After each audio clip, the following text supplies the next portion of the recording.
Commander Jake Morrison stood in the dark room watching the blue light from the hologram. The alien faces on the screen looked down at him with their big black eyes. They had been talking for 3 hours, and Jake was getting tired of their words. "Commander?" "Morrison," said the tall alien with the long neck. His voice came out strange through the translator. "The Zephyrian Empire has made another offer. They will stop attacking your colonies if you give up 5 more planets." Jake felt his hands turn into fists. 5 more planets meant 5 million more humans would lose their homes. The aliens called it a peace deal, but Jake knew better. It was just another way for the Zephyrians to take what they wanted. "Chancellor Veximer," Jake said, trying to keep his voice calm, "we have already given up 12 planets. Each time you promise peace and each time they attack again. How many more of our people have to die before you see what they really want?" The Chancellor's skin turned a light purple color. Jake had learned that meant the alien was upset. "Violence only brings more violence, Commander.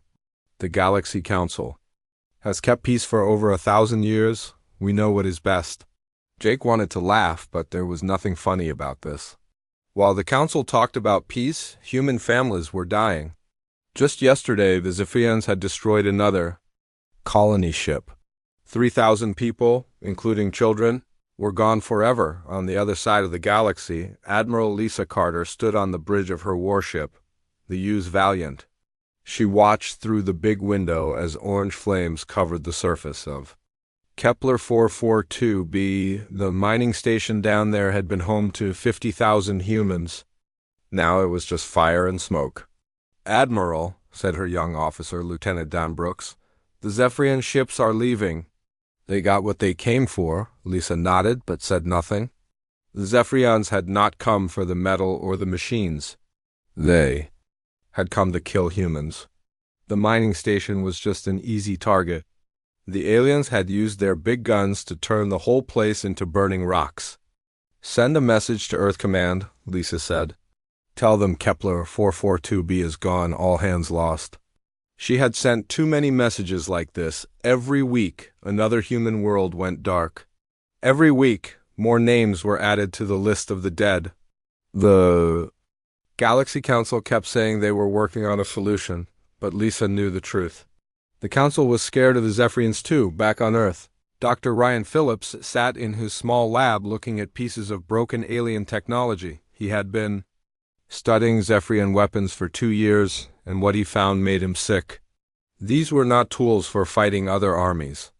These were tools for killing entire planets. The weapon parts in front of him could poison the air of a whole world. Another piece could make all the water deadly to drink. The Zephyrians had built these things for one reason: to make sure no humans could ever live again on the planets they attacked. Ryan had tried to tell the Galaxy Council about this, but they did not want to listen. They said his research was too aggressive and not helpful for peace talks. But Ryan knew that you cannot make peace with someone who wants to kill every last one of you. His computer made a soft sound. Another message had come in from the Council. Ryan read it and felt his stomach get tight. The Council was asking humanity to send more ships to help protect Zephyrian supply lines. They said it would show good faith and help the peace process. Ryan threw the message away. Good faith would not bring back the dead children on New Angeles. Good faith would not rebuild the schools on Titan Base. Good faith was just another word for giving up. Far away, on the edge of human space, Captain Amy Rodriguez walked through the empty streets of New Angeles Colony. The Zephyrians had hit this place hard 3 days ago. Most of the people had escaped, but the town was ruined. Amy stopped in front of what used to be a school. The building was now just broken pieces of metal and glass. She remembered the small voices of the children who used to play here. Now those voices were silent forever. Her radio made a crackling sound. "Captain Rodriguez, this is Earth Command. Please respond." Amy picked up the radio. "This is Rodriguez." "Go ahead. Captain, you are ordered to pull back your forces. The Galaxy Council has arranged a new peace meeting. All human military units must return to defensive positions." Amy looked at the broken school again. She thought about the children who would never go back to class. She thought about the parents who would never see their kids again. She thought about the Galaxy Council sitting in their safe rooms, far away from all the fighting. "Earth Command," Amy said into the radio. "Tell the Council they can have their peace meeting, but I am staying here. Someone needs to watch for the next attack." "Captain, those are direct orders from the Council. You must comply." Amy turned off the radio and put it in her pocket. She had followed orders for 3 years. She had watched colony after colony burn while the Council talked about peace. She had seen good people die while aliens who wanted humanity dead were treated like honored guests. The sun was setting over New Angeles, painting the broken buildings red and orange. Amy sat down on a piece of concrete and looked up at the stars. Somewhere out there, the Zephyrians were getting ready for their next attack. And somewhere else, the Galaxy Council was getting ready for another useless meeting, but Amy was done with meetings. She was done with peace talks. She was done with watching her people die while others made excuses for their killers. The Council could plead for peace all they wanted, but humanity had been pushed too far. It was time to push back. 3 months had passed since New Angeles burned. Dr. Danny Burke worked alone in the broken remains of Luna Research Station. Most of the other scientists had been moved to safer places, but Danny stayed behind. He was young, only 26. But he was the best at understanding alien technology. The Zephyrian ship had crashed into the station during the last attack. Danny had been studying the wreckage every day, trying to find something useful. Most of the alien technology was too damaged to work, but today he found something different. Deep inside the ship's core, Danny discovered a small black box. It looked like metal, but it felt warm to the touch. When he connected it to his computer, strange symbols appeared on the screen. The symbols looked old, much older than anything the Zephyrians had ever made. "Computer, can you translate these symbols?" Danny asked. The computer worked for several minutes. Then words appeared on the screen that made Danny's heart race. The symbols were not Zephyrian. They were from a race called the Precursors, and they were thousands of years old. Danny read the translation 3 times to make sure he understood. The Zephyrians were not a natural species. They had been created by the Precursors as living weapons. Every Zephyrian was born to fight, to kill, to destroy. They had no choice in what they did because that was how they were made, but there was more. The Precursors had created the Zephyrians to test other species. If a species could fight back and win, they were strong enough to survive. If they lost, they deserved to die. The Zephyrians had already destroyed 17 different races across the galaxy. Danny's hands shook as he saved the information. He had to tell someone about this right away. But first he needed to find out more. Meanwhile, on Earth, Lieutenant Colonel Steve Harrison sat in his office reading intelligence reports. Steve was in charge of finding out what the aliens were really planning. His job was to learn their secrets and find their weaknesses. For weeks, Steve had been puzzled by something strange. The Galaxy Council always seemed to know where the Zephyrians would attack next, but they never warned the humans in time. It was as if the Council wanted the attacks to happen. Steve had been secretly recording the Council's private meetings. What he heard made him angry. The Council members were not trying to save humanity. They were trying to save themselves. They knew the Zephyrians would come for them next, and they were hoping that if humanity fought hard enough, both sides would destroy each other. "The humans are aggressive," said Chancellor Veximer in one recording. "If we let them and the Zephyrians fight, perhaps both problems will solve themselves." Steve turned off the recording and rubbed his tired eyes. The Council was using humanity as a weapon against the Zephyrians. They did not care how many humans died as long as their own world stayed safe. But Steve had discovered something else. The Council had old files about other species that had fought the Zephyrians. Every time the Council had done the same thing. They had pretended to help while secretly hoping both sides would destroy each other. It never worked. The Zephyrians always won, and then they came for the Council's allies next. Far away from Earth, Major Kate Sullivan was exploring the ice caves of Titan. Kate was an archaeologist who studied old alien ruins. She had been sent to Titan to look. For anything that might help humanity fight back. The caves were cold and dark, but Kate's suit kept her warm. She had been walking through the tunnels for hours when she found something amazing. Hidden deep in the ice was a door made of the same black metal that Danny had found on the crashed ship. Kate used her tools to open the door. Behind it was a room filled with strange machines. The walls were covered with the same symbols that Danny had discovered. But these symbols were glowing with soft blue light. When Kate touched one of the machines, it came to life. Images appeared in the air around her, showing the history of the galaxy. She saw the precursors, tall beings with gentle faces, building great cities among the stars. She saw them create the Zephyrians as guardians to protect the galaxy from some terrible danger, but something had gone wrong. The Zephyrians had become too violent, too hungry for war. They had turned against their creators and destroyed them. The precursors had tried to fight back, but their own creations were too strong. In their final days, the precursors had hidden their most powerful technology across the galaxy. They had left it for the species that would come after them, the species that would be strong enough to stop the Zephyrians once and for all. Kate watched as the images showed her something incredible. The precursors had been watching humanity for thousands of years. They had seen humans fight and grow and become stronger. They had decided that humans were the ones who could finish what the precursors had started, but there was a catch. The precursor technology would only work for humans. Something in human DNA was special, something that made them different from all other species in the galaxy. The precursors had built their final weapons specifically for human hands. Kate recorded everything and sent it back to Earth. Then she started collecting the precursor machines. There were weapons here that could destroy entire fleets. There were tools that could make humans faster and stronger than any alien. There were computers that could think faster than any machine ever built. Back on Luna Station, Danny received Kate's message. He looked at his own discoveries and Kate's findings and understood what they meant. The precursors had not just left behind technology, they had left behind a gift for humanity. Danny opened a communication channel to Earth Command.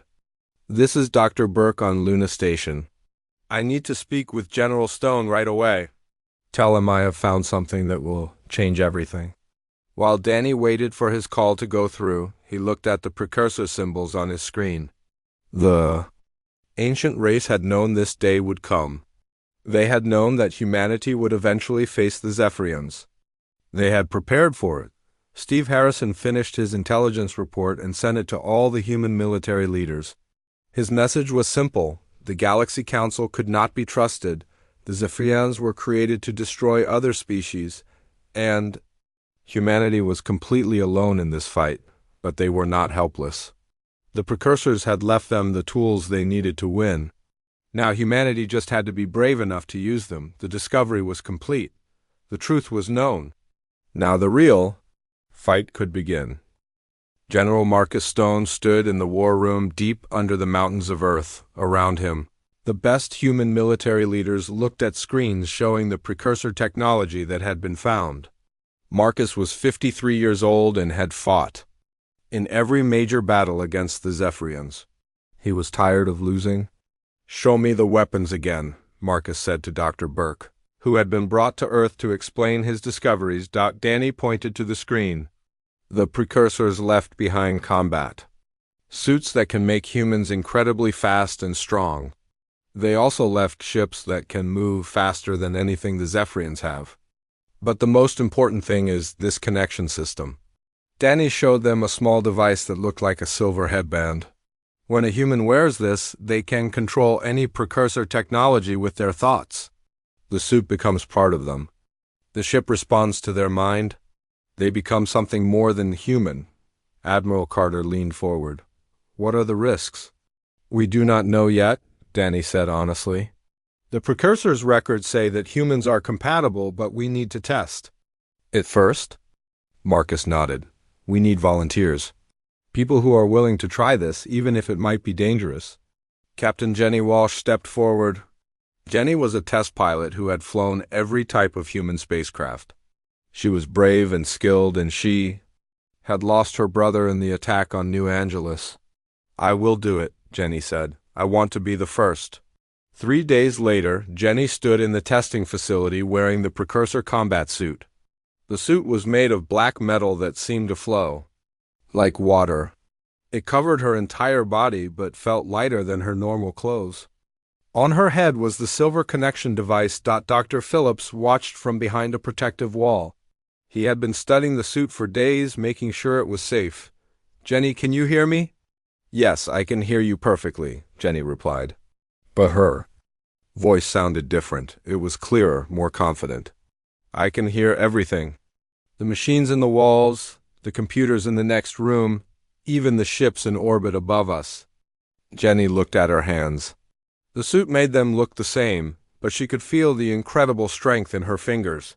She picked up a steel bar and bent it like it was made of clay. How do you feel? Dr. Phillips asked. I feel awake, Jenny said. Like I have been sleeping my whole life and now I am finally awake. I can think faster, see better, hear sounds I never knew existed, and I can feel the ship they want me to test. It is calling to me.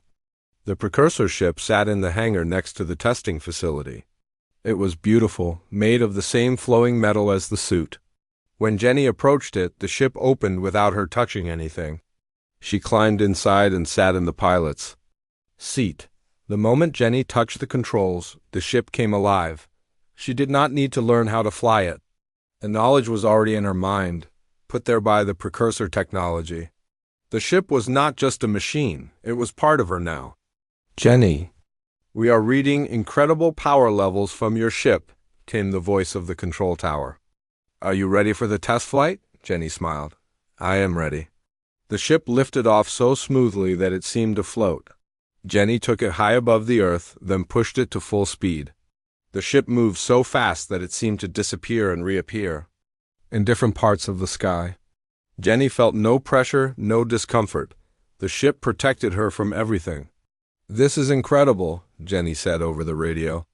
I can see Zephyrian ships near Jupiter. They do not know I am here, but I can see them.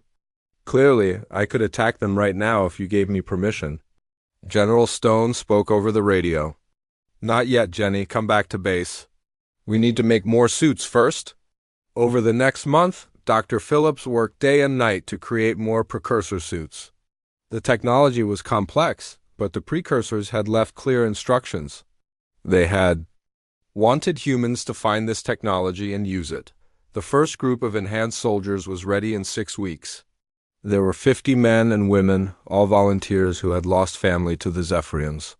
They called themselves the Precursor Regiment, Colonel. Steve Harrison had been watching the Galaxy Council during this time. The Council was getting nervous. They had noticed that human ships were moving in strange patterns. They had detected new energy signatures near Earth. They were starting to suspect that humanity was planning something. Commander Morrison said. Chancellor Vexamer during their latest meeting. The Council is concerned about unusual activities in your space. We hope you are not planning any aggressive actions. Jake Morrison looked at the alien on the screen.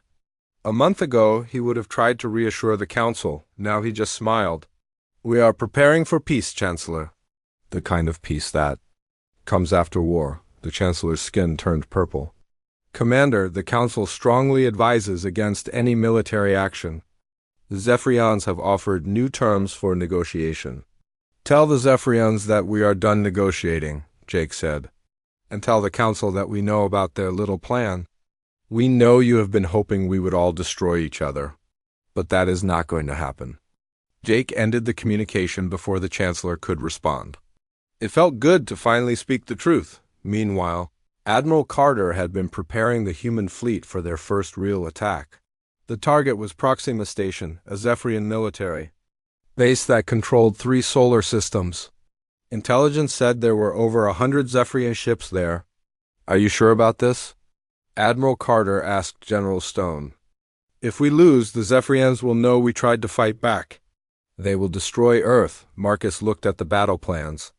Lisa, if we do nothing, they will destroy Earth anyway.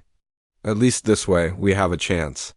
The night before the battle, Jenny Walsh stood with her fellow enhanced soldiers on the deck of the flagship. They all wore their precursor suits and their ships were loaded onto the carrier vessels. They were ready. Tomorrow we find out if the precursors were right about US, Jenny said to her squad. Tomorrow we find out if humans are really the warriors they thought we could be.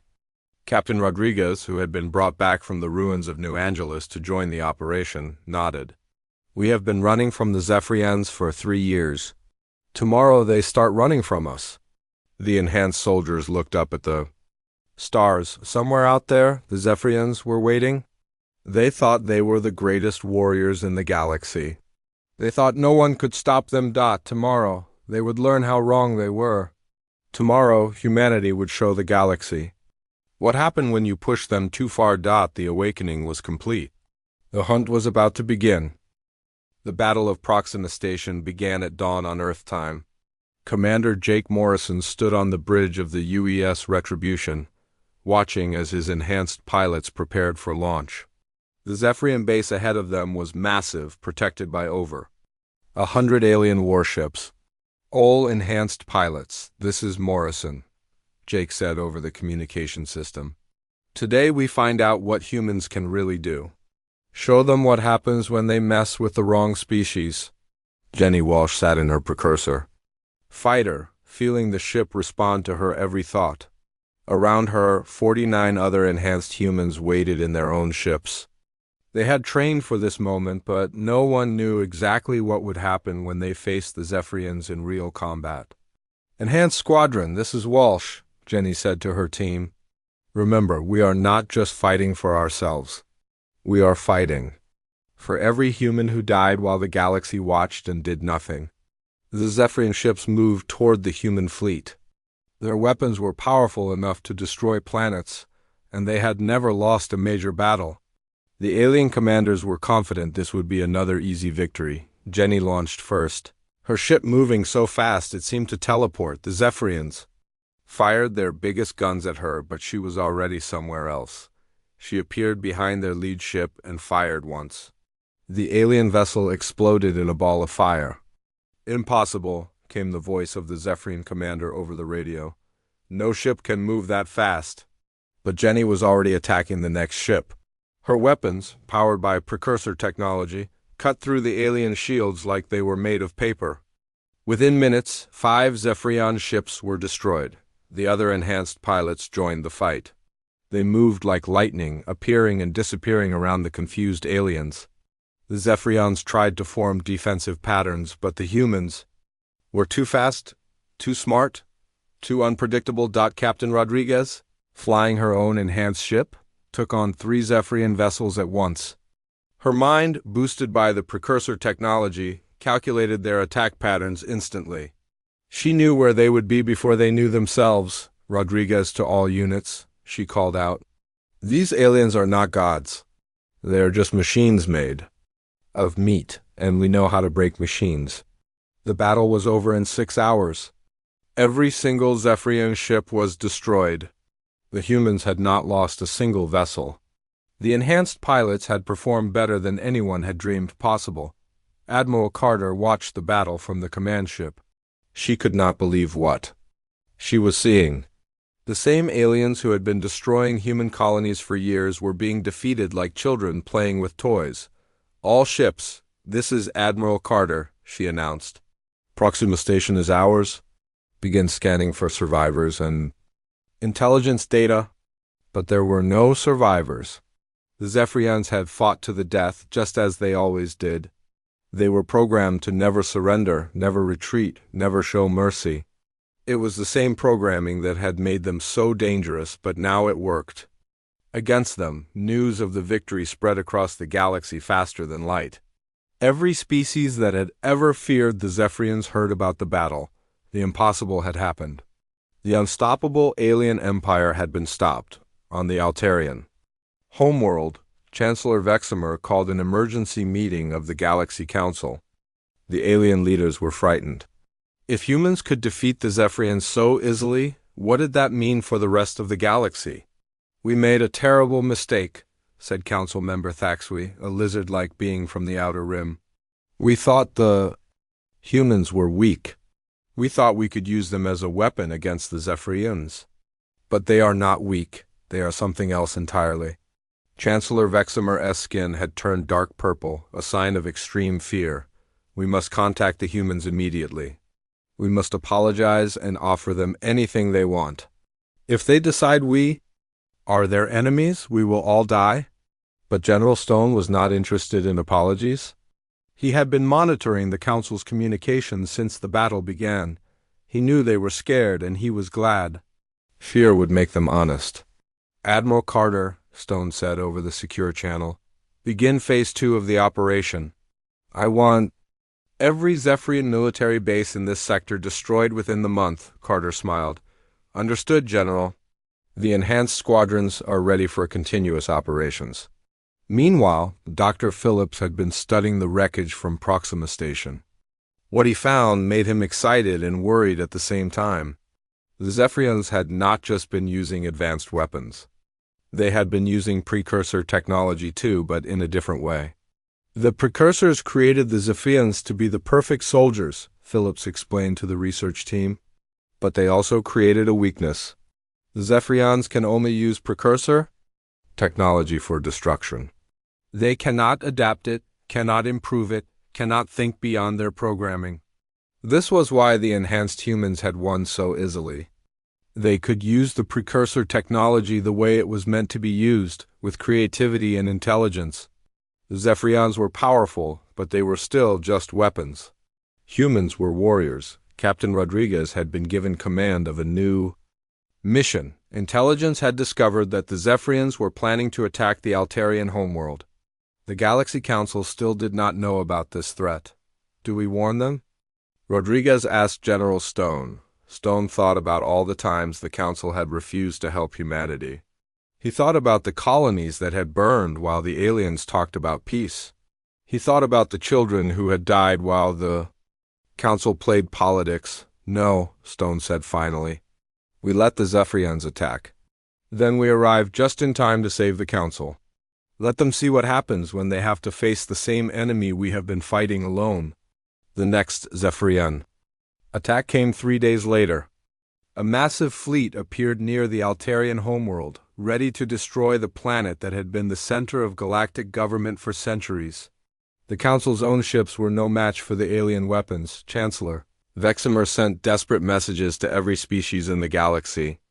Please help us, the Zephyrians are here. We cannot stop them alone, but no one came to help. The other species were too far away, too weak, or too scared. The Altarians watched their orbital stations burn and waited for death. Then the human ships arrived.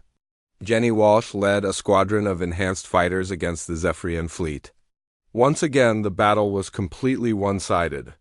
The aliens were destroyed in hours. Chancellor Veximer sent a message to the human fleet. His voice was shaking with gratitude and fear. Commander Morrison, you have saved us all. The Galaxy Council is in your debt forever. Jake Morrison's response was broadcast across the entire galaxy. We did not save you, Chancellor. We saved ourselves.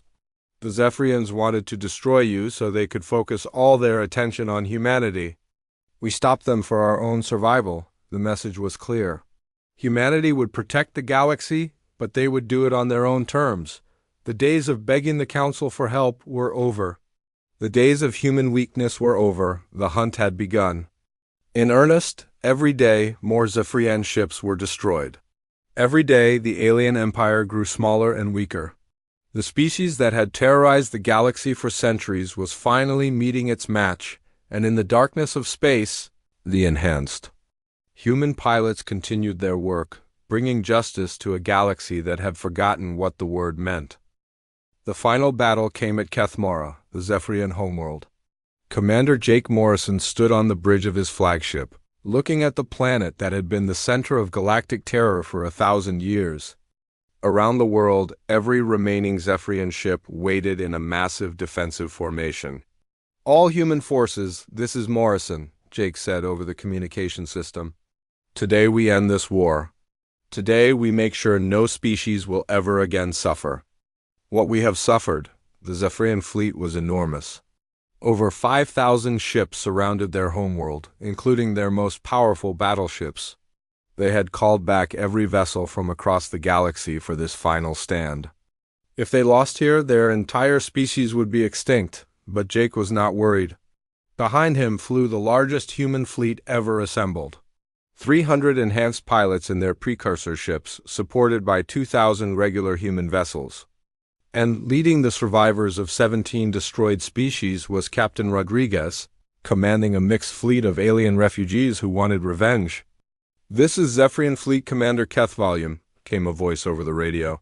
"Human vessels, you have fought well, but this ends now. We offer you one final chance to surrender. Leave our homeworld, and we will allow your species to survive as our servants," Jake laughed. "Kethvolume, you still do not understand. We are not here to negotiate. We are here to finish what you started." The Zephyrians fired first, just as they always did. Thousands of energy beams lit up the space around Kethmora. But the enhanced human pilots were ready. They moved through the alien fire like ghosts. Untouchable and unstoppable. Jenny Walsh led the first attack group straight into the heart of the Zephyrian formation. Her ship danced between the enemy vessels, destroying them one by one. The precursor. Technology had made her faster than thought, deadlier than lightning. "All enhanced pilots, this is Walsh," Jenny called out. "Remember, these aliens have killed billions of innocent people. Show them what justice looks like." The enhanced humans tore through the Zephyrian defenses like they were made of paper. Ships that had terrorized the galaxy for centuries exploded. In brilliant flashes of light, the aliens tried to form new defensive patterns, but the humans adapted faster than they could think. Captain Rodriguez led the survivor fleet against the Zephyrian outer defenses. Her ships were not as advanced as the human vessels, but they were filled with rage and determination. These were the last members of species that the Zephyrians had tried to destroy completely. "For the Kepler colonies," Rodriguez shouted as she destroyed a Zephyrian cruiser. "For New Angeles. For every world you burned while the galaxy watched." Admiral Carter commanded the regular human fleet with cold precision. Her ships moved in perfect formation, cutting off any escape routes. She had learned strategy from fighting the Zephyrians, and now she used their own tactics against them. "All units, maintain formation," Carter ordered. "Do not let a single enemy ship escape. This ends today." The battle raged for 3 days. The Zephyrians fought with desperate courage, knowing that defeat meant the end of their species. But courage was not enough against the enhanced humans. One by one, the alien ships were destroyed. On the second day, the Zephyrians tried something new. They began ramming their ships into the human vessels, hoping to take some enemies with them. But the enhanced pilots were too fast, too skilled. They avoided the suicide attacks and continued their methodical destruction. Dr. Phillips watched the battle from the command ship, monitoring the precursor technology. The enhanced humans were performing beyond even his wildest expectations. They were not just using the alien technology, they were improving it, adapting it, making it better.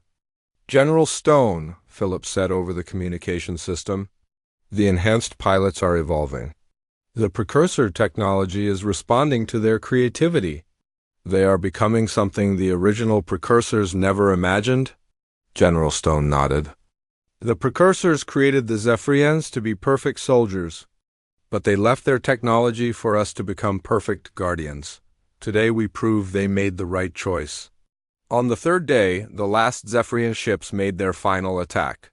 Fleet Commander Kethvolume led a desperate charge against the human flagship, hoping to kill the human leaders and turn the battle around. Jake Morrison watched the alien ships approach. He could have ordered the enhanced pilots to stop them, but he wanted to face the Zephyrian commander himself. This was personal. "Jenny, let them through," Jake ordered. "I want to look this alien in the eye before we end this." Kethvol's ship rammed into the human flagship, and the alien commander teleported onto the bridge. He was huge, covered in dark scales with claws that could cut through steel. His eyes burned with hatred for humanity. "You think you have won, human?" Kethvolume snarled. But you have only proven that you are as violent as we are. You will become the new terror of the galaxy. Jake looked at the alien commander without fear. We did not choose this war. You brought it to us. We tried peace, but you wanted genocide. Now you get to see what happens when you push humans too far. The fight was brief. Jake had been enhanced with precursor technology too, and he was faster and stronger than any normal human. HFY was skilled and dangerous, but he was still just a weapon. Jake was a warrior with a purpose. When it was over, HFY lay dead on the bridge floor. Outside, the last Zephyrian ships were being destroyed. The species that had terrorized the galaxy for 1,000 years was finally extinct. All human forces, this is Morrison, Jake announced. The war is over. We have won. The celebration was brief. There was too much work to do. The galaxy needed to be rebuilt, and humanity would lead that effort. But they would do it as protectors, not conquerors. Chancellor Veximer sent a message to the human fleet. Commander Morrison, the Galaxy Council formally surrenders all authority to humanity. We place ourselves under your protection and guidance. Jake thought about the offer for a long moment. Then he gave his answer, broadcasting it to every world in the galaxy. We do not want to rule you, Chancellor. We want to make sure this never happens again. There will be new laws, and there will be consequences for breaking them. The galaxy will be safe, but it will be safe under human protection. Admiral Carter established the first human protection fleet bases in every major system. The enhanced pilots would patrol the galaxy, making sure no species ever again grew powerful enough to threaten others. Dr. Phillips began sharing precursor technology with other species, but carefully. Only those who proved they would use it for protection, not conquest, would be allowed to have it. Captain Rodriguez was given command of the Memorial Fleet, ships that would travel to every world the Zephyrians had destroyed. They would build monuments to the dead and make sure the galaxy never forgot what had happened. General Stone gave the final order of the war. All forces, return to your home bases. Our job here is done. The galaxy is safe. As the human ships began their journey home, Jake Morrison stood on his bridge and looked out at the stars. The war was over, but the responsibility was just beginning. Humanity had become the guardians of the galaxy, and they would never let another species suffer. As they had suffered, the Council had pleaded for peace, but humanity had been pushed beyond the breaking point. Now, in the silence that followed their victory, the galaxy would learn what real peace looked like. Peace protected by those who had paid the ultimate price to achieve it.